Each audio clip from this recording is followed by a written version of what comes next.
Well, welcome everybody to the Magic Beans podcast. We are back again for episode number 140. I'm your host tonight, and my name is Shorty, and I have a couple of beans on the line with me. So tonight we have Chewy. How's it going, mate? I'm very well, mate. How are you? Pretty good. And we also have Cracker. How's it going, Cracker? Good, thanks, buddy. Good to hear.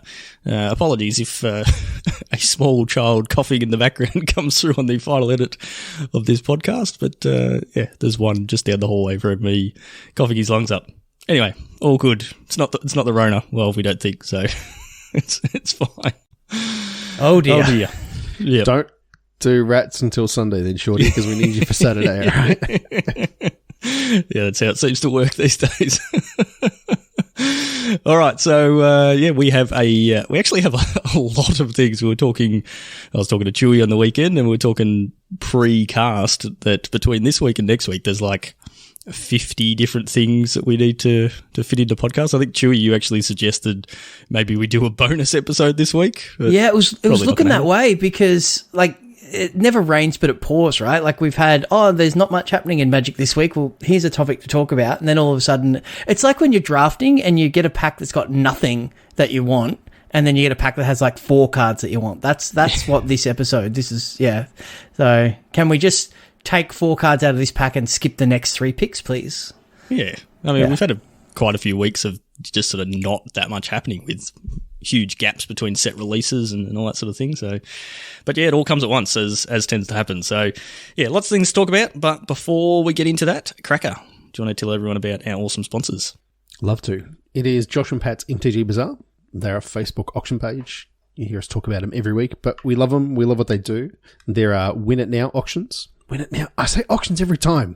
Win It Now posts where you can just buy cards for amazing value, or there are auctions that go up every night where you can just place bids on sweet Magic cards and get really good deals. The price is always really excellent. You can always find something, and yeah, they help us do what we do and sponsor our tournament series, which we're going to talk a lot about tonight. So big thank you to Josh and Pats for that. You can go to jpmtgbazaar.com.au and that will take you right to their Facebook page. And when you win an auction, you can pick up sweet tokens we've talked about before, including the ones created by our invitational winners. And yeah, that's what we're leading towards the end of the year. So check them out and let them know the Bean sent you. Very good. We actually got our hands on the turns counter, which was the Jedi's Walker invitational card on the weekend, didn't we, Chewy? Yeah, it was great. So it's a little goblin counting beans, which is excellent. And we even got to use it during extra turns at the RCQ on the weekend. So yes, as soon as we had it, we had a use for it, which was fantastic. Very good. But yeah, we will get into that RCQ a little bit more. Before we get into that, though, we've got some Dominaria previews. So, like I said before, we've been waiting, 4 months since the last standard set came out, I think. It was at least 3 months, which is Streets of New Capenna. That was the last set, wasn't it? That feels like it's been out for ages now. Yeah. So, yeah, Wizards did their weird release schedule this year because they had the Baldur's Gate set in between. And so, yeah, we haven't had hardly any information or any previews or anything like that to talk about. And now it's like full swing. There's just a huge amount of cards coming out every day, as well as Commander cards getting previewed at the same time, which doesn't make things confusing at all. And the set actually comes out next weekend. So it releases on Arena on the 1st of September. So should be Friday the 2nd in the middle of the night, I think, for us. And then there's a paper pre-release on the same weekend. And then the actual paper release is the following weekend. So it's going to be a very short preview window. So because we do have a lot of things to talk about tonight, we're not going to go right into the previews, but we do have a couple of cards that we want to shout out. So, Chewy, do you want to start us off with one? Yeah, I'm going to start off with a Commander. It's soon to be a 5-color Commander staple. So for every Wooburg Commander deck out there is going to want to get their hands on a copy of Timeless Lotus. It's a 5 mana value legendary artifact. It enters battlefield tapped, but it has tap add Wooburg. So my 5-color commander decks, play Gilded Lotus and things. This comes into play tap, so you're not getting the mana straight away, but you're getting, specifically Wooburg every time, which is pretty amazing. So, I think this will just, any deck that wants this, any commander deck, will just go straight into this. And, maybe we'll see some massive artifact ramp strategy in Standard that'll utilize this as well. Maybe not, but obviously really powerful, and anything with Lotus on it is obviously going to pique people's interest. So, I think this is balanced because it enters tapped, but, commander games tend to go long, and you'll get a lot of value out of this. It's a very good card. It's already pre-ordering for like $30 US. So I think Jeweled Lotus was the last one that we had from the first Commander Legends, and that card got super expensive, and the full borderless extended art, whatever they are, foil ones are like $1,000 or something crazy. So who knows? This is a standard set, so it's a little bit different, but it's, if it does see consistent Commander play, it's going to be quite expensive. Cracker, what's your one? Yeah. Sheoldred the Apocalypse. It is 2 black for a legendary creature Praetor, Phyrexian Praetor, Death Touch. Whenever you draw a card, you gain 2 life. Whenever an opponent draws a card, they lose 2 life. And it is a 4/5. Wow. And I know that this card's good. I think this card is insane, just quietly. Maybe. It's a 4-mana 4/5 that doesn't do anything on the turn it comes into play, which is the biggest problem with it. I don't know. I feel like it's not quite... it's Sheoldred the Apocalypse. It doesn't feel apocalyptic. Well, it doesn't blow stuff up when it comes to the... No, I love Sheoldred the Whispering one, obviously, because it edicts a creature from your opponent every turn, and then it reanimates something in your upkeep. So, they have to kill it on the turn it comes down. Yeah. Yeah, and it's 6 mana, and it's a 6/6, right? So, it's disgusting. But, I don't know. This one, I think it is really good. This card is going to be really strong.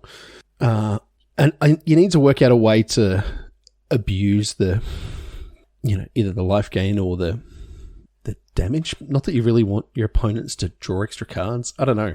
I think this is just a clock. This is the curve topper, because decent stats. This is a curve topper in a red-black aggressive or mono-black aggro, yeah. So there are some decent mono-black cards running around in Standard and Explorer. I don't think this is going to bump Kalitas out of the Explorer red-black deck, but I think this will have a home in Standard for sure. Yeah, I could definitely see it seeing play in Commander, because it is whenever an opponent draws a card, they lose 2 life. So if you manage to go around the table, all of your opponents are losing 2 life each time they draw a card, and as we know in Commander, everyone is just always drawing extra cards all the time. So especially when people cast Wheel of Fortune. Yeah, correct. Seems good. And look, that's the sort of thing you would put it in a Nekusar kind of deals damage whenever people draw cards thing. It slots right in there. But I was thinking more in a standard Explorer sense. I think it's an interesting stat line. 4/5 is, I don't know. What do we think? It's kind of Siege Rhino, yeah? Yeah, 4 mana 4/5 Death Touch is not bad. No one needs Death Touch. It's a 4/5. It's bigger than most things. It does, block, I don't know, Titans of Industry. Also, it lets you attack in, and, if they've got 2 mid-range creatures and they double block, you're going to get that value anyway. So, Death Touch is always a relevant ability. It's good stats, 4 mana 4/5 is great. And it's about chip damage, I think. And if you think about the red-black Anvil decks and things, they do a lot of nickel and diming. This plays into that strategy and just gives the deck that little bit more reach as well. So a lot of decks are playing Fable of the Mirror Breaker, which lets them rummage, and you're going to pick up a few extra points of damage there. Oh, that's true, because that's because you're going to play Fable as well, right? Yeah. So you're going to gain the life, but it also means that they would lose 4. They'd lose 6 in that turn, because it's draw step then for each of the 2 cards. Exactly. So that's pretty good, right? So I think it'll add up, and then if you're only Cult Anviling them and getting in the few attacks, Mayhem Devils, then the damage is going to accrue pretty quick. So I think it just complements what's already there. I don't think it's going to, It's not a 4 of, though. It's not the sort of thing you can just... you probably play 2 as well. Yeah. Yeah, well, of course. So, but I think your Siege Rhino comparison is fair, but probably that's its flaw, I think. And there's already a deck that would support it where, you know, people were trying to make up Siege Rhino things because there wasn't already a deck for it. So I think this is probably going to see more play than the Rhino. What about you, Shorty? What's grabbed your eye today? This card got previewed a few days ago and is slotting straight into many a mono red deck, and that is Phoenix Chick. Just coolest name ever, Phoenix Chick. Great. Such cute art too. So many memes, and the art is just awesome. So this is a single red for a creature Phoenix, and it's a 1/1. And it's a 1/1 with flying and haste. Done. Sold. Yep. Lock it in. It can't block. Don't care. Even just those stats, I'd probably be fine playing that in like a lot that. of mono That decks. stat line, as it is Shorty's invitational card right there. Yes, yeah, pretty much. And then it's got, as being a Phoenix, it wants to come back from your graveyard. So whenever you attack with 3 or more creatures, you may pay red. If you do, return Phoenix Chick from your graveyard to the battlefield, tapped and attacking with a +1/+1 counter on it. So it's not like when you're playing, you know, mono red aggressive decks, especially if you're playing like an Embercleave version, you're sort of wanting to go wide anyway. So attacking with 3 creatures is not that hard.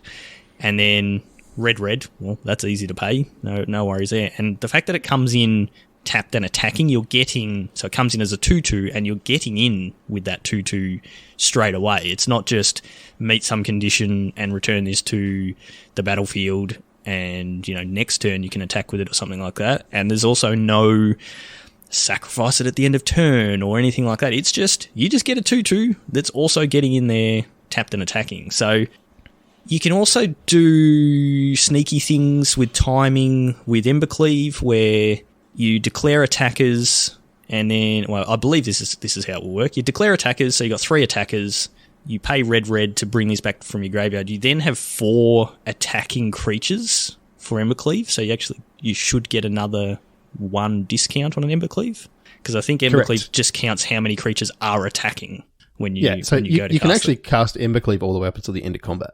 Yeah.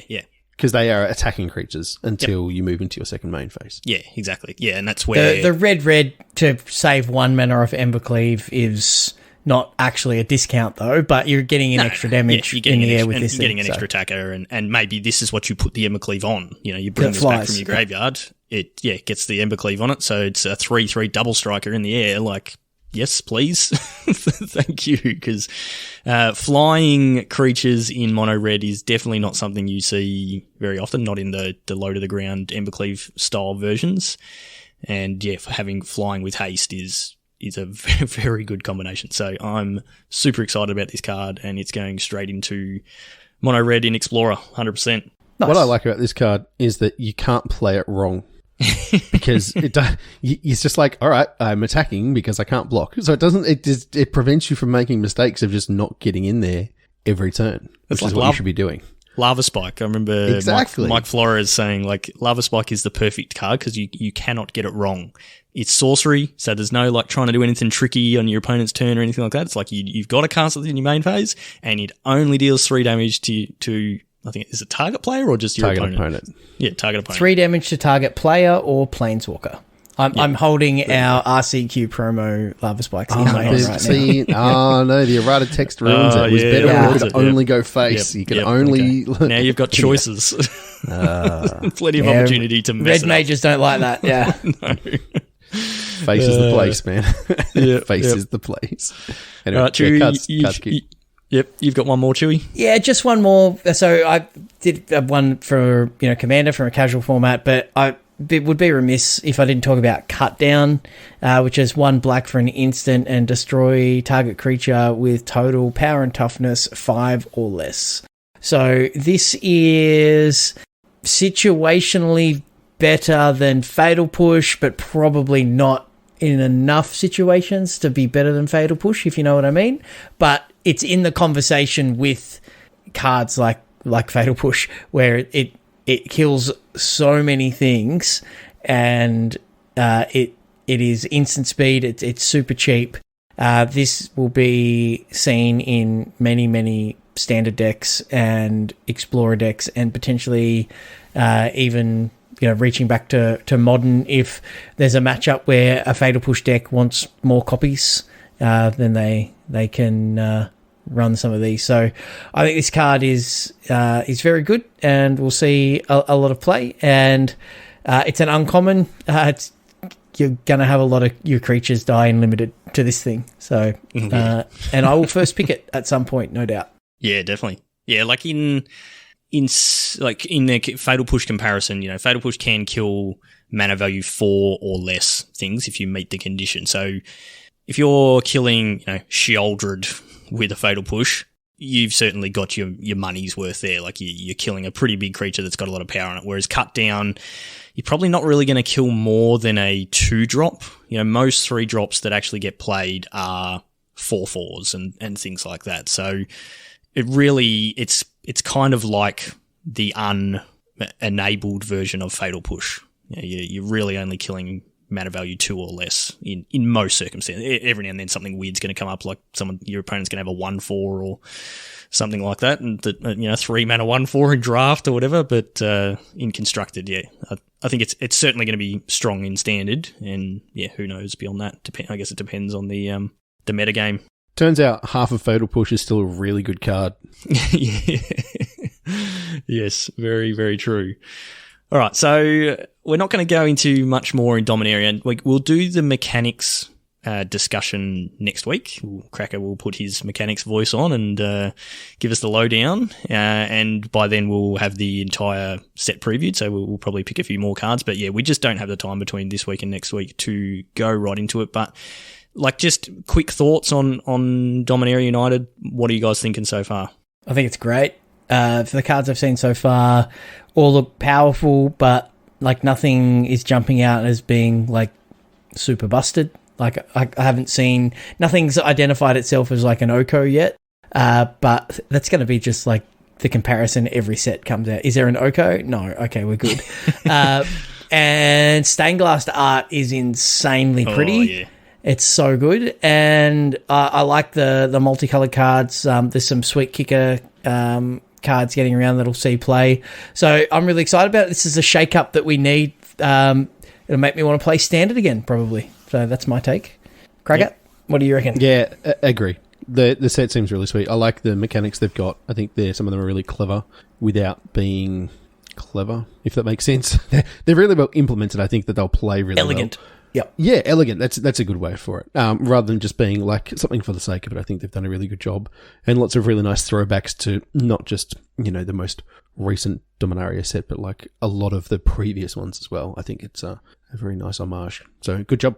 Yeah, they did a really good job the last time we went back to Dominaria. It was, all those nostalgia feels and references and all that sort of thing was very well done. And the set was very well received. It was the set that brought in sagas. The limited format was really good. So there's pretty high bar that's been set for this set, but so far it's looking like it's going to be there. One thing we haven't got on our docket for tonight. We probably won't even talk about it next week, but there was the Wizard stream last week where they announced next year's sets that are coming out. So we're staying in Dominaria for quite a while. We've got a bunch of Phyrexian stuff. And then we're going back to Eldraine and then back to Ixalan. So that's going to be interesting. Eldraine was one of the most powerful sets we've seen in years, and Ixalan was one of the most underpowered sets we've seen in years. So hopefully they can find some sort of balance in between. I hope they reverse them, man. I hope the Eldraine is just horribly underpowered and Ixalan is just busted OP. Yeah. And then, which is something we will talk about a bit more next week, but with the release of Dominaria, we see rotation in the standard. So there's going to be a huge shake-up anyway, and then hopefully this set sort of lays out the groundwork for a really good standard format. So we'll talk about that more in next week's episode. So next topic to get into was the Modern RCQ that we played on the weekend. So Chewy, do you want to give us a bit of a rundown on what that was and how we went, or how you went? So we went to our de facto LGS. It's probably not the most local for a lot of us, but it Games Portal at Ringwood. They ran Modern. There's always a good Modern community at Ringwood, so they decided to run that format over Pioneer. Nearly said Explorer. And I think we had 31 players. Shout out to Games Portal. They gave out prizes as if there were 32. That was the cutoff for a certain prize payout. So shout out to them for being good humans. So there was a few beans, and then some of the bean sprouts from our Discord were there also. So you were there, Pollywaffle was there, I was there. We also had Tom D. Map from our Discord was working at the store. And we had Jedi's Walker made the trip all the way up from Geelong. So it was awesome to see a bunch of people that we interact with regularly. Good to see them in the flesh. And also a friend of the podcast, Riley, was there as well. I had one of those just dirty days. I was playing Eldrazi Tron, and I drew 2 cards for the entire tournament. It's a 4 in my deck. It's a key card in my deck, and it just never showed up. And I ended up with a 2-3 finish. So pretty disappointing. Had some good games. Had some really great opponents, and was good to hang out. But yeah, it was a bit of a fizzer from me personally. How'd you go, Shorty? I spoke about this on the stream on Monday. I gave like a very long, protracted tournament report in between talking about the plays that I was making. So it was like a tournament report over the space of 2 hours. But I ended up 1-3-1. Started the day great with a 2-0 win against 4-color, playing mono green Tron, as I spoke about last week. And then round 2, lost a game that I should have won in turns with a very, very complicated situation involving trying to map out my turn and then my opponent's turn that I was going to take with an Emrakul, and then their turn that they were going to take after that, and then me getting the last turn of the game, trying to think of 4 turns when you've got, you're the last match that's being played in the tournament and everybody's standing there watching you and you haven't played a competitive tournament in 3 years. That was quite stressful. So I completely stuffed that up and lost that. And then... he was so nervous he was shaking, Cracker. Oh, yeah. Yep. And then lost to Red Black, then lost to Burn, which again is a game that I probably actually should have won, despite it being a horrible matchup. And then got a draw, an unintentional draw against 4-color in the last round. So it was fun. Had an absolute blast playing Magic. But yeah, by the end of the day, it's like, oh man, I've forgotten how draining it is to play a physical paper tournament. And I forgot how many times I'm going to have to shuffle my deck in one day. But yeah, it was very cool. So what did we see in the top 8, Chewy? So we saw there was a lot of 4-color money pile Omnath in the room, more than I was expecting. Yeah, I think there was like 6 or 7 actually. Yeah. So I played it twice and was 1-1, and you played it twice and was 1-0-1. Is that correct? Yep. So yeah, there was 2 copies of Omnath, 2 copies of Is It Murktide. There was a Lotus Field combo that made top 8. There was Burn. Then there was Tom D, who made top 8 with Blue Living End. So shout out Tom D, well done. I think he finished in the top 4 in the end. And the eventual winner was our mate Riley on Amulet Titan, the only copy in the room, and ran the tables. I think he had a round 1 bye just because of the odd number. And then, was lamenting how bad his breakers would be, and then just didn't lose. So he had round 1 bye, then he won his next 2 rounds, and then just ID'd these last 2 rounds to top 8. So he only played 2 matches to get into the top 8 and then won his top 8 matches. So that's insane. Yeah. Yeah, well done, Riley. So, yeah, Amulet Titan with, what's the jellyfish? The blue-green X jellyfish? Hydroid Crisis? Hydroid Crisis, yeah. So really? Playing Yeah, so it was a bit of an updated build, and I'd finished a match and sort of wandered over and watched him, like, sun home to double strike his 10-10 Crisis for the win. Seems good. So, yeah, it was pretty gas. So, it was it was a lot of different decks. I played a Murktide deck, an Elves deck, a red-black sort of discard mid-range type deck, and a 2 copies of Omnath were my matchup. So pretty diverse. But Chris played Cabal Coffers something. Yeah, it was just hard. I don't know what it was. Yeah, the Cabal Coffers. Yeah, it was pretty sweet. So if anybody's played Commander with Chris, you know he loves like the big mana things, and Cabal Coffers and Urborg always his jam. And Cabal Coffers for some reason isn't legendary. So, you know, you can play Thespian Stage and all the rest of it. And then turns out with all of the ramp spells you get in Modern, you can cast like 15-mana Emrakul on like turn 4.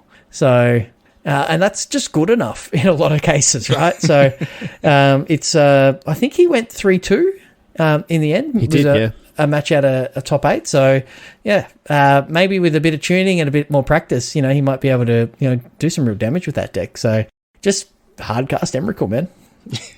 It's a strat. You it's a strat. used to do that back in the OG KCI days. Yeah, exactly right. So it's a really cool deck that, you know, a lot of people probably weren't expecting, and yeah, ran well. Yep. And Jedi's Walker was also on 4-color, not playing the 80 card Yorion pile, but yeah, still playing 4-color. Just pile of expensive cards. My round 1 opponent was playing 80 cards and had just freshly re-sleeved their deck, and oh boy, did they struggle keeping that deck under control. Did it just go everywhere? Well, the first lot of shuffling, it ended up on the floor. And then after that, it's like every time you know, cut their deck or whatever, it's like you have to precariously place the pile of cards back and then like make sure it doesn't slide off, and yeah, just not a good idea. If you're going to play 80 cards, shuffle it up, make sure your sleeves are, you know, slightly worn a little bit so they're not sliding everywhere, and yeah, so much At least shuffling. It's a self-correcting problem where, like, if your cards fall on the ground a couple of times, you're going to get all sticky and dirty, so, you know, like, you're fine quickly. Yeah, you've only got to drop them a couple of times, yeah, for sure. Yeah. Yep. So, yeah, but that was Modern. You know, a bit of a forgettable event from a results perspective, but a memorable event for, you know, the first time in a long time that we played like an actual serious event with decent numbers. And man, I have missed it, and I loved it, and I want more. Yeah, like what it did for me was, one, remind me I need to practice playing with decks before I go to tournaments, as you know, as is the case always. But like rust is a serious thing, like not playing tournament Magic and like actually playing properly and having to think through serious decisions. I was so tired. Oh yeah, it was just so bad. Yeah. But the main thing I got out of that weekend was I am so excited about Sydney. I cannot wait till November when we can just play a solid weekend of just magic all weekend. It's going to be so exciting. So yeah, absolutely hanging for that. And I think we've managed to bend a few people's arms and say, hey, you know, we're all going, you should come to Sydney and all that sort of stuff. And yeah, I think there's going to be quite a big turnout. So, and if we haven't bent your arm yet, we're doing it now. Come to Sydney in November and hang out with us. We're going to have a blast, and that's it. I mean, none of us are playing the main event. None of us have been qualified. That's pretty unlikely, yeah. But I mean, who cares? There are LCQs on the... Yeah, there's LCQs on Friday, so we may qualify through an LCQ, but if not, we'll just be playing side events, so it's going to be pretty sweet. All right, speaking of things that are going to be pretty sweet, Cracker, what are we doing this weekend? League finals, man. Yeah. This is exciting. I'm really pumped for this one. This is the Explorer League that we've been running for the last month or so, and we've got the finals coming up. So we've had our break to top 16, so the top 2 of all of the groups had made it to top 16 for double elimination, and we have now whittled our way down to the top 8, and we're kind of looking at deck lists and matchups tonight for the first round, and I'm pumped, man. There's a bit of variation. It's not all the one thing, which is kind of what we like about Explorer. There's still a lot of room to maneuver around, and we get to sit in front of cameras and commentate on Magic for a day, which is just heaps of fun. Like, I just get to talk about Magic. What else do I want to do? I'm glad you're excited about that, Cracker, because we're a couple of beans down. So you and me, it's going to be a lot of you and me in front of that camera. That's fine. We'll be fine. So I'll be bringing a Red Bull or two. Got to keep those energy levels up. Sounds good. There's probably still Red Bulls in the fridge from last time. There actually is, yeah. Yeah. Okay, perfect. I don't need to bring any more. Love it. Yep. So who's in the top 8, Shorty? Top 8. So, yeah, as Cracker said, we whittled from 16 down to 8. So we have in the upper bracket still. So undefeated, we've got Penchair, Insanity. So Penchair we've seen before. They've won a league already this year and are sitting on the top of the ladder. Insanity's new to the Beans events, but has come from the ESL world. Atex Walker, the brother of our reigning invitational champion, Jedi's Walker. P-Jaw, who's been around in our finals for a very long time. Plunksy has come and gone from finals. Hamburger, first appearance, going to be playing from Northern Ireland. So that's going to be interesting timing-wise. I think the 11 a.m. start for us is 2 a.m. for Hamburger. Benny R, we've seen Benny R plenty of times, played in the Invitational before, and you've probably got to say he's one of the crowd favourites, don't you? The last guy on the list, old J-Mud. He's been around since day dot in the Bean stuff, and he's our resident Frank Carsten statistician, so puts in a lot of work behind the scenes for us. It's very good. So that's our top 8. And yeah, we've got the deck list tonight, and we know what the matchups are going to be. So we're going to take a bit of a look at that. Chewy, what have we got in the metagame? Okay, so as you said, pretty diverse. There's only one double up, but even there's certainly differences between those 75. So Penchair is playing Rakdos mid-range, so not the sacrifice version, just like the good mid-range cards. We've got J-Mud on the 5-color Enigmatic Fires list, so basically it's like the pod version toolbox creature deck, which is pretty cool. Insanity's just bringing in the mono green beats. Atex Walker is on Bant Companies with a real Angels theme going on, so I'm expecting him to just, end his turn on 60 life at some point. Do you know what we haven't done for a little while? Maybe we could do. I'm just adding to your work, Shorty, is we need to have some bingo. Definitely need to have some bingo. Will Atex Walker gain 40 life in a turn? Then we've got... yes. Yes. So kind of the opposite of the Bant Angels life gain deck is P-Jaw with mono red. Plunksy and Hamburger are on Rakdos Sacrifice.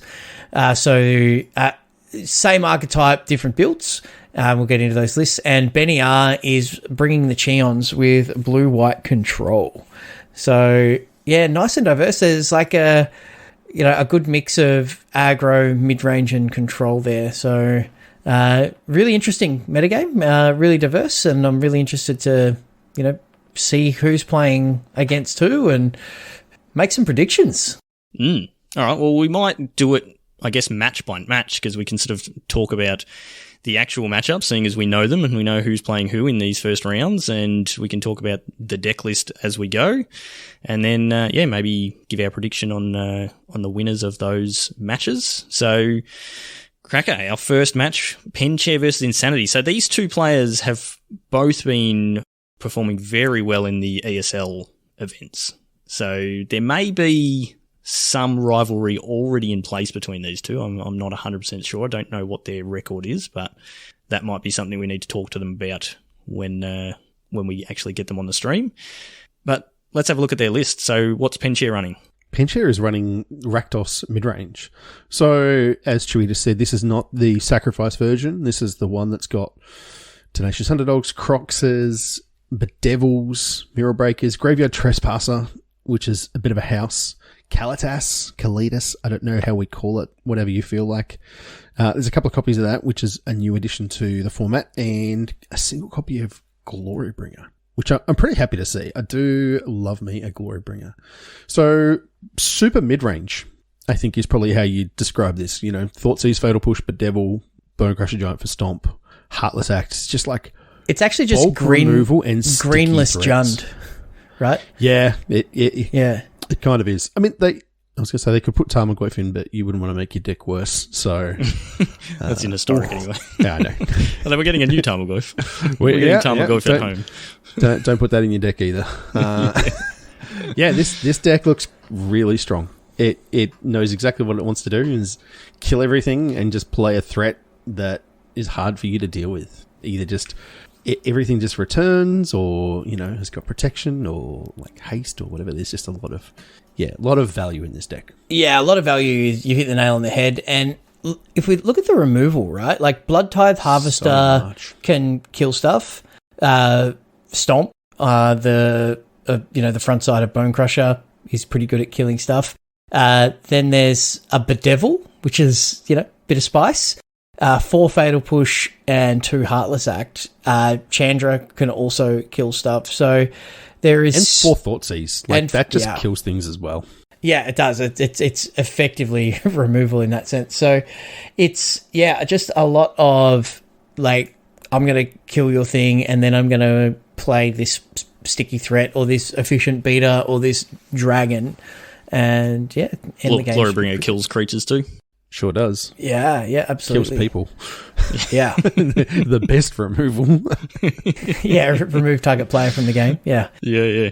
All right, so Penchair's playing against Insanity. So what's Insanity playing, Cracker?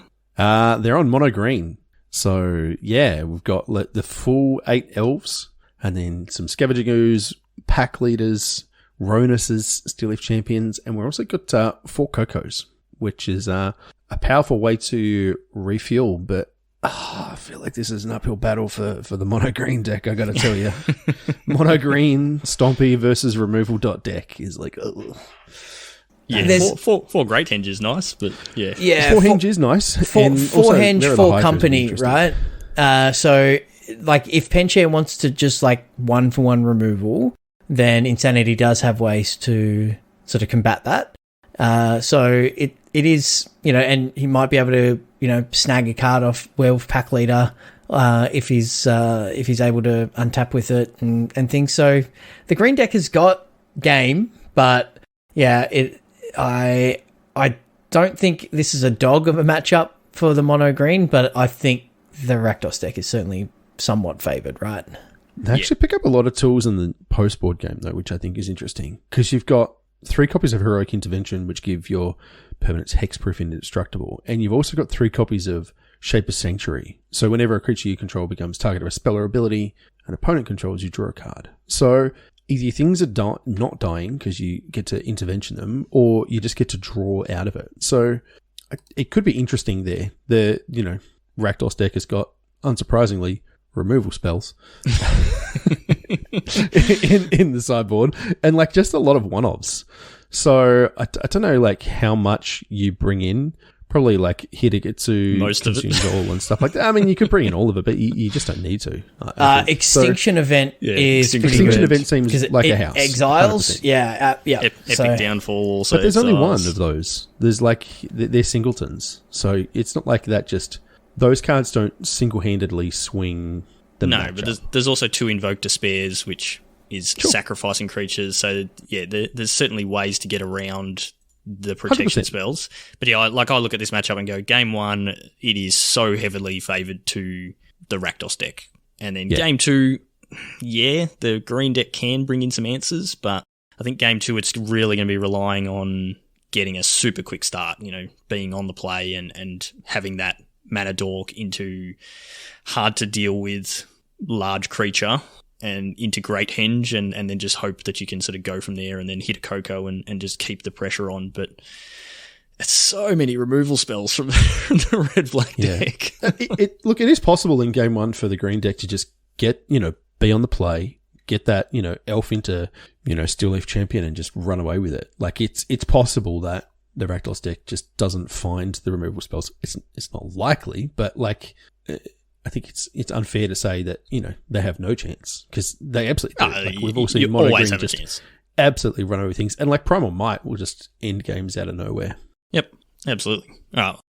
So I'm assuming you would probably all take red black though as the overall. Yeah, but I think it's closer than we probably initially think. The more we look at it, the mono green deck gets points along there. So, but yeah, I still think that like Penchair piloting the red black deck is, you know, it's on top of the Envy ladder for a reason. Like that's definitely a factor as well. Yep. So yep. Yeah, I want to be on the pile of removal spells against the creature deck. Yes. And this is in our upper bracket. So the loser of this is still alive. They drop down to the lower bracket. The winner basically has one more match to play, and then they win that and they're into the grand final. So it's a very quick road if you manage to win through the upper bracket. So the next matchup is Atex Walker versus P-Jaw. So Chewy, what have we got these players on and what's in the lists? So when I went through the list, I did call them the opposite of each other. So we'll start with Atex Walker, who is on the Bant Angels deck. So there's some really interesting choices. So the blue in this deck are 4 copies of Glasspool Mimic and 2 copies of Narset Parter of Veils, and then sideboard cards. So it's a light blue splash, but one of those is double blue in Narset, but it has Wandering Emperor, all of the angel, usual suspects in Bishop of Wings, Giada, Inspiring Overseers, 4 copies of Resplendent Angel, Righteous Valkyrie. It's got Youthful Valkyrie as well. It's playing Speaker of the Heavens, Skyclave Apparition, 4 copies of Collected Company as pretty much the only green card in the deck. And if you've ever played, a game on ladder in like gold or platinum, you've run into this deck a lot. And yeah, it just makes an enormous army of flying angels on 60 life, and they've all got big bodies and can just gain a lot of life in a really short amount of time. And the opponent for this for the first round is P-Jaw, who is the mono red master, but gosh, like this is not you the could matchup. not pick a worse matchup. No, so but P-Jaw is definitely capable. So we've got 4 copies of Annex, 4 Bonecrusher Giant, Burning Tree Emissary, Falconwrath Pitfighter, which is a pretty good Jackal Pup, Kari Zev, Runaway Steamkin, Soulscar Mage, Torbran, a couple of copies of Reckless Rage, Embercleave, and Commando Faces Kakazan. And there's a lot of power in the mana base here. The beauty of mono red is you get to play a lot of utility lands because you're playing a lot of basics. So 2 Castle Embereth, 4 Den of the Bugbear, 3 Ramanap Ruins, and a Sekenzan. So there's some haymakers that can come out of the mana base here. You play out your hand, you deal a bunch of damage, and then you bash them with the Den of the Bugbear or ruins them out. So definitely capable of doing a lot of damage. But I think game 1, the Bant deck is just absolutely going to have a bit of a feast on the mono red deck unless P-Jaw can come out with a super fast Embercleave.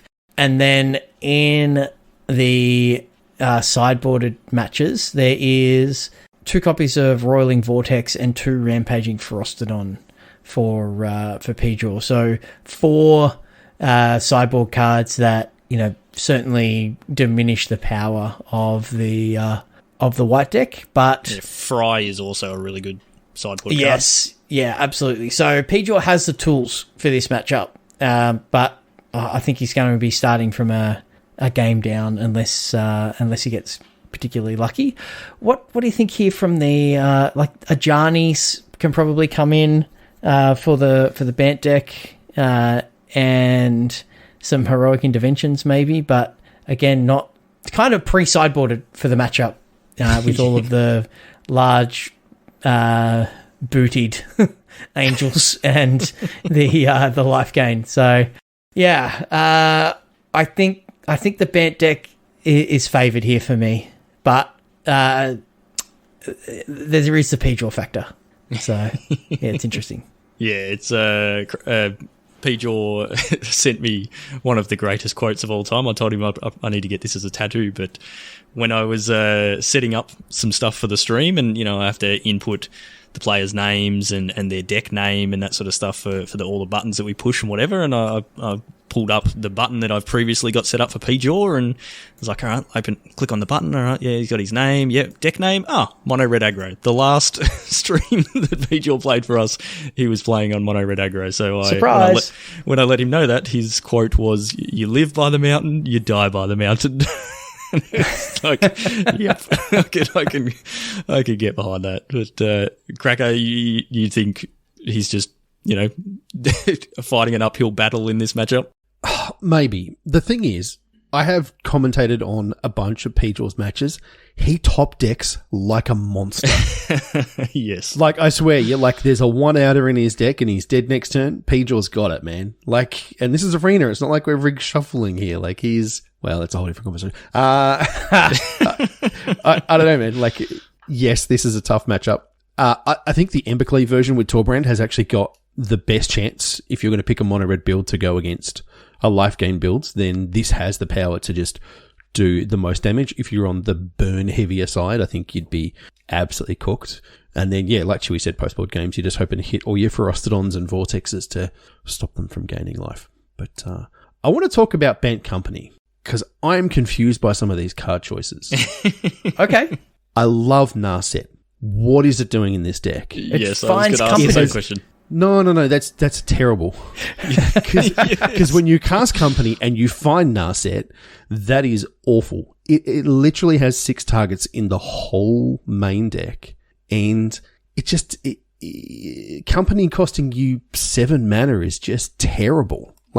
Put in, I don't know, a removal spell or I think just this make is it here 2 more apparitions or something. I don't understand it. I think it's here to try to shut down Fable of the Mirror Breaker and the blue-white deck. So it's a metagame call that's probably missed a little bit with the matchup that we've got. A pre-sideboard metagame put it in your call. sideboard then. Yeah, maybe. I don't know. I think I'd rather just be...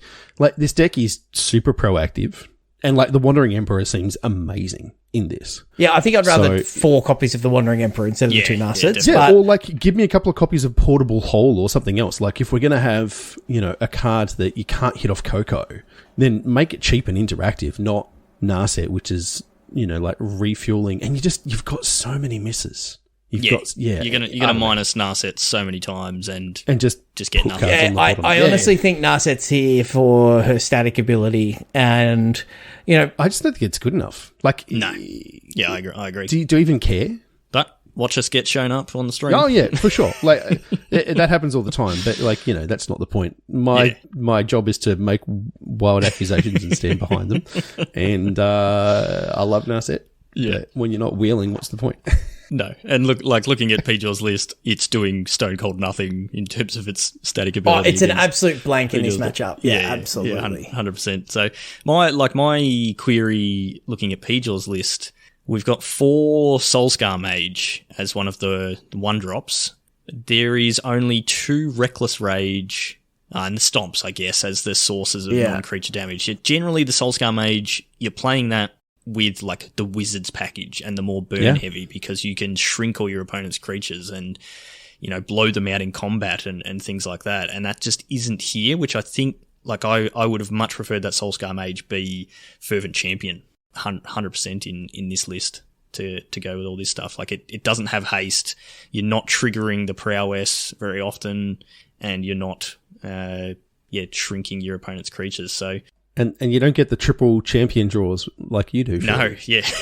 Exactly. So, and then, sort of looking at this list, lining it up against Atex Walkers, it doesn't have the, you've got a Stomp, and you might be able to pick off something with a couple of Reckless Rages, but a lot of the creatures in the Angels list have 3 or 4 toughness, and is going to just really struggle. The way the red decks beat the Angels list is you kill their turn 1 Speaker of the Heavens, you kill their turn 2 Giada, and maybe pick off something else, and you just sort of stop them from gaining that early life, and then get a board down and just punch their face in before they can end up on 60 life. But if you're unable to check that, then good luck. It's game over. So we taking the Angels Company list in this matchup?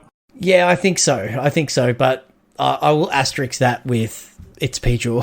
So, but yeah, I think in a vacuum, definitely, I think the deck capable of gaining 40 life in a turn, whilst, then putting multiple bodies onto the battlefield that are all growing. Like, that's the thing about the Angels deck. The thing that makes it good is it doesn't just gain life. It gains life and then, makes a bunch of... Yeah, it gets really, really big and can basically just kill you in one attack. So, I think it definitely takes it down here. Yep. All right. Down into our lower bracket now. So these are the players that have no losses to give. You lose your match, you are out of the tournament. So we've got Plunksy versus Hamburger. So, Cracker, what's Plunksy running? Rakdos Sacrifice with a Sovereign Sky ship, a Sky Sovereign console flagship. Because why not? Just because. I was playing some of those this week. When I remembered to, were you playing them in Rakdos Sacrifice though? No, I was playing them in Mardu Greasebank. Yeah, exactly. It's the Raksack Mirror, right? Yep. They're quite different lists, but yeah, I mean that's kind of it. We're doing cat oven things here. Yeah, yes. I don't know how else to summarize this. It's lists we've seen before. It's cat oven, Mayhem Devil, Obnixilis. We've got Bloodtide Harvester. Some number of Croxes in some have none. They've both got Gigantha because companions are still totally balanced. Yep, slight variations in numbers, and Plunksy has a random Sky Sovereign for that could be the difference, reasons. I mean, it could be like comes down, kills something, and just hits for 6. Like, but you gotta crew it. Like, just what are you doing with this deck? You crew it with the Bloodtide Harvester, right? Like, it does a great job. Mayhem Devil, like, it's plenty of things that can crew it, but it's a. Like, I don't know. I think that it's actually a cute card in the matchup. Like, and, it's got to draw it at a relevant time. So, whether or not it'll actually make a difference. But I think I like Plunks' list, not for the Sky Sovereign, but I think the Fable of the Mirror Breaker could be, wait for it, the Mirror Breaker in this Rakdos sack. Oh, get the soundboard ready. Yeah. Because it's although Hamburger's got additional copies of Obnixilis, so they've both got different ways to get ahead on cards. But I think Fable's just a bit more reliable and can a bit more. I'm going to say it. Fable of the Mirror Breaker is probably a more powerful card than Obnixilis. So yes, I would agree. That's not a hot take, man. No. I think that's just like a widely agreed upon fact. Yeah, I agree. I'd rather be on the Fable side. Yeah. It just does so much of what this deck wants to do. Just churns through everything, makes bodies. Just kind of and the big thing for me is, like looking at the two lists, not that different. Fable, 100% I agree. That puts the favour in Plunksy probably for game one. The big thing for me is the sideboards. There's a fair bit of difference in the sideboards, and particularly for this matchup, Plunksy has 2 Go Blank, 2 Graveyard Trespasser, 1 Unlicensed Hearse. Bunch of very good graveyard answers. And we know what this deck does. It's just cycling things in and out of your graveyard and all that sort of stuff. So having answers for pesky cats is pretty handy. So none of that is present in Hamburger's list. Those two hearses. Hamburger's got 2 hearses. Yeah, but that's it. So that is interesting, and I think that's likely to come into play in this matchup. So it could be anyone's. The decks are so similar. We just don't know. It might just come down to the luck of the draw and how the players play. But for me, I would probably lean towards Plunksy just based on the sideboard. What do you guys think? I want to cut a Sky Sovereign and add another Fable, and then I'm all over Plunks's list. Yeah, you said they're playing 2 Fables. Why are you playing 2 Fables and 1 Sky Sovereign? Like, what?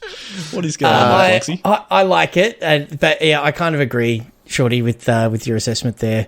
But look, I do want Hamburger to win because he was in my group in the group stage. So the only one left in the top 8 from my group. So my heart says Hamburger, but my head says Plunks. Fair enough. All right, so the last matchup, we have 2 old-time favourites of the Beans community. Hamburger was in my group. What are you talking about? Oh, was he? Yeah. I'm just looking at hang on. He was in Group Kaito. Anyway. Oh, no, I played Hamburger in the historic event.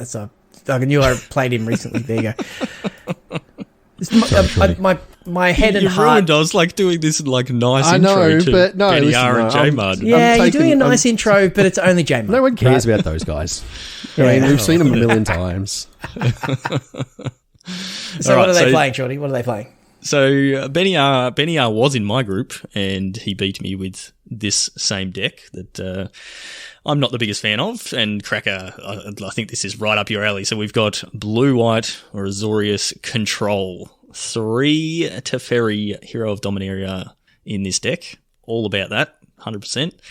But yeah, this is just control stuff. 3 Teferis, we've got Wandering Emperors, we've got Shark Typhoons, Supreme Verdicts, Dovin's Vetoes, all the counters and removal that we know and love from blue-white. And I was playing my Is It Creativity deck against this, and it's actually not that bad of a matchup, but once, like you see it every time with the blue-white decks, once they get to a certain point in the game, they stabilize, they get a Teferi or a Wandering Emperor on the board, and they just start generating value, and unless you can find a way to answer that stuff, it's just game over. It's going to take a long time for you to die, but it's just game over. So that's what Benny R's running. Nothing spicy, but J-Mud has brought the spice. I think you need to talk us through this list, Chewy.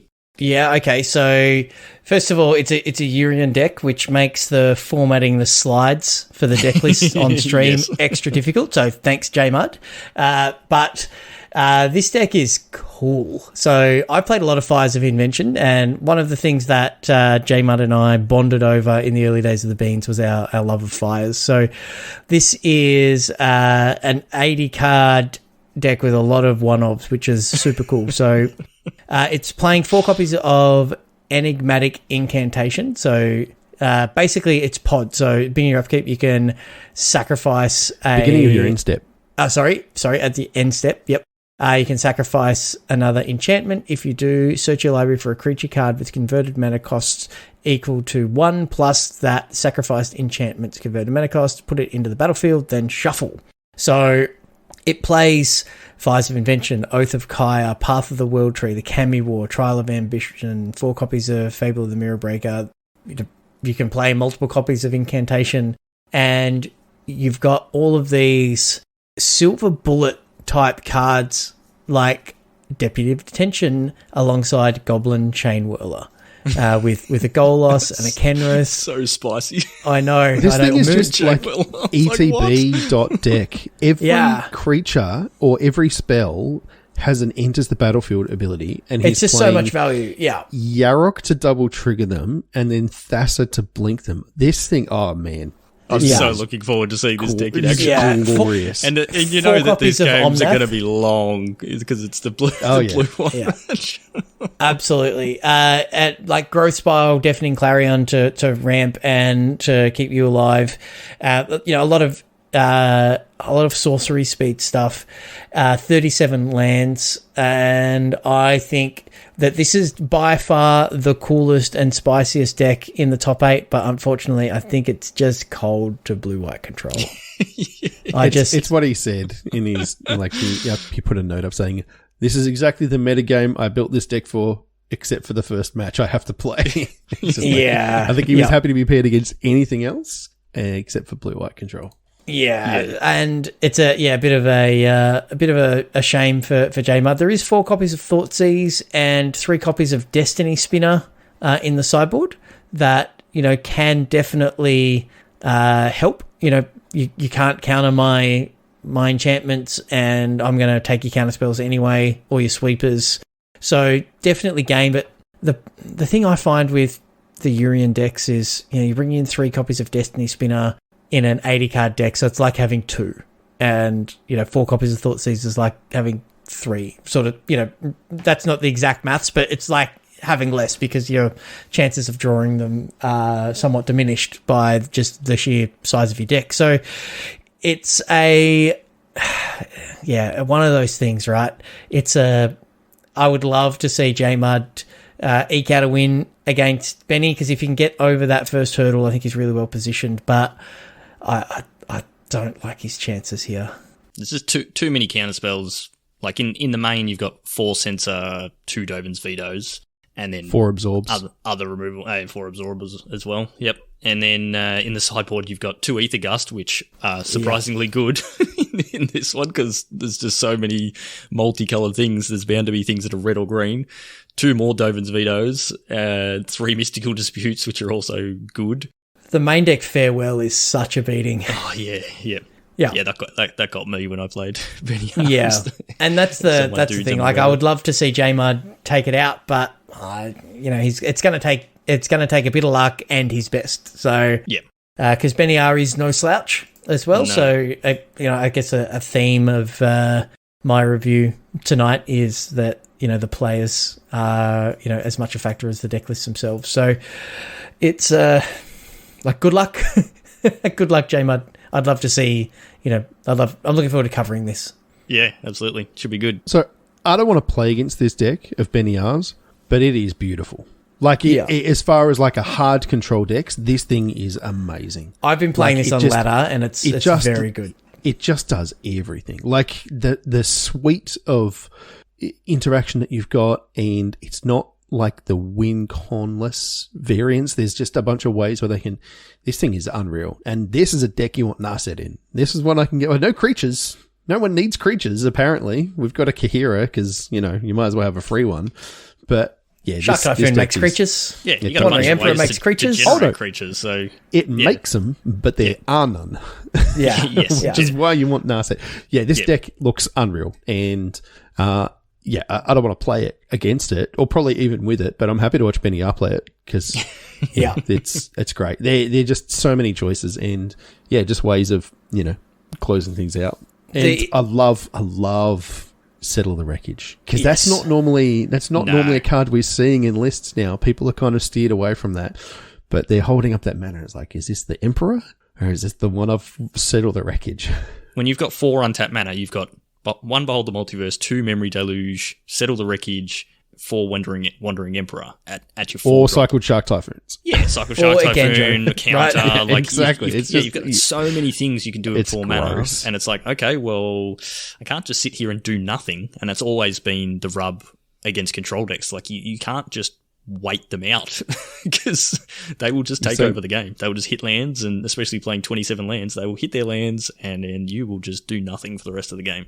Yeah, I think Benny's in the driver's seat for this one, but I think like J-Mud's deck is spicy, and I love to see it do its thing. But this is a great looking control list. Although in my experience, and maybe it's because I'm still new at playing blue-white control, it doesn't have a great Rakdos matchup. Like the Rakdos mid-range and sack decks can outgrind it because they're going like 1-for-1 removal and sweepers and things, and just the cat oven shenanigans and all the rest of it. So if Benny R is able to take down J-Mud, there's a lot of decks left in the top 8. Well, the winner of this is playing against the Rakdos Sacrifice list. Like, that's the way the brackets work out. Yeah, so spoilers. The winner of this will play against Plunksy. The winner of Plunks and Hamburger. Yeah, and they're both playing Rakdos Sacrifice. So no matter what, the winner is playing that. And Benny R does have 2 Rest in Peace in the side, which is nice. Pretty good against that deck, as is things like Settle the Wreckage and all that. So I think Benny's likely to take this match down, unfortunately for J-Mud. But who's your money on for the overall in this, guys? I can't go past the Live by the Mountain, Die by the Mountain from PJaw, and I'm just going to have to put my money there. Who you got, Chewy? I just thinking about who I'm thinking. I think I don't know how the matchups work with the brackets. I haven't looked at that on Challenge, but I can see Plunks taking down Penchair in the final. Okay. Yep. Yeah. That's my prediction. That would be interesting. Cracker? I think Benny gets it done. Oof. Okay. All the way from the lower bracket? Yeah. I think he's got the tools. I think that there's, apart from the Rakdos Sacrifice, I don't think he's scared of much. Okay. I think he's got positive matchups against everything, assuming that PJaw gets rolled by Angels in the first round. Looking at the top 16 bracket, Benny lost 2-0 to Hamburger in the first round of the top 16, but then he's 2-0'd his way through the lower bracket. So maybe, I don't know if he was playing the same deck. I would assume that he was, seeing as that's what he was playing. It is a rough matchup for Blue White, it really is. Yeah, so maybe Benny makes it through to the next, and Actually, no, I'm reading the bracket wrong. The winner of Benny R and J Mud plays the loser of P-Jaw versus Atex Walker. So maybe Benny R versus Mono Red if that plays out the way we're or if thinking, if it's Benny R versus the Bent Angels list, then the Blue White controlled deck's going to be very favoured. Oh, there. Yeah, just like definitely. Yeah, like you just nice big army of angels, kill them all. So so that could that certainly makes Benny R's case a little stronger. Yeah, and he's also stronger against that mono red list because it's the creature based one rather than the burn one. So you've actually you would rather see that from the blue white control side as well. Yep. Yeah. It is interesting. Yeah. So now that we've gone through the lists, and we will publicly post the lists in our Discord so that everyone can access them. But it is interesting when you go back and look through the brackets and see the matchups that the players could have and what those decks are, and try and map out and go, oh, okay, this is a good matchup here, this is a bad matchup here. You can actually do a pretty good job of sort of predicting who's likely to make it through. So no, we can't. That's what good commentators would do, yeah. Good commentators or people people that have people to do that work for them could do that. And where we're neither good commentators nor have people to do that stuff for us. So unless someone in our Discord wants to do that, and by all means they can give us some stats or some odds on who they think. Our stats guy's playing in the event though. That's the problem. No relying on rigged on J-Mud for that. Yep. All right. So that's. Coverage for this is going to be on this Saturday, so the 27th of August. We're going to kick it off at 11 a.m. Melbourne time, and we'll have a bit of a look at the lists, look at the player profiles, and then run the coverage throughout the day. It should be a good, fun stream with a fair bit of Chewy and Cracker on commentary, a little bit of Stu, and maybe I may jump on for a match. We will see how we go. But we'll be making our way through this double limb bracket. We'll be doing giveaways throughout the day, as we always do. So, come and join us. It's going to be an absolute blast, and we'll be figuring out who the next winner is that gets the direct qualification to the Envy. So, absolutely looking forward to it. Been loving the Explorer format, and this should be a good day. So, make sure you're ready to tune in on that. That's it for this week, the usual wrap-up. So, if you want to play in these future events, where we will announce on Saturday the next one-day event, the date and format for that, and then we will have one more league to come out with the next set release. The Brothers War will be the next league, I believe. So, if you want to get in on all that stuff, the best place to be is in our Discord. There is a link for that in the show notes. There's also a link in the show notes for our merch store, where you can get some Magic Beans gear, hoodies, t-shirts, all that sort of stuff. Any money that we get from that just goes straight back into the prize pool for all the events that we do. And if you're going to be going to Sydney at the end of the year, definitely grab yourself some Beans gear. It was really cool walking into Games Portal on Saturday, and there's Jedi's Walker in his Magic Beans t-shirt. It's like, oh, there's someone who's not actually one of us wearing our gear. That was very cool. So looking forward to more of that when we go to Sydney. You can go and check out our sponsors, Josh and Pat's MTG Bazaar. Check out their daily auctions. Just go to jpmtgbazaar.com.au, and when you win something, let them know that the Beans sent you. If you want to find us on YouTube, Facebook, Twitch, and Twitter, there's links for all that on our website, or you can just go there and search for Magic Beans or Magic Beans Cast, and you'll manage to find us. If you want to find me on Twitter, I'm at Peace Inc. Chewy, you are? At Chewy MTG. And Cracker? At Joel Hill _ Very good. So that's it for this week. Thank you, as always, for listening. Stay safe out there, and we will see you next time.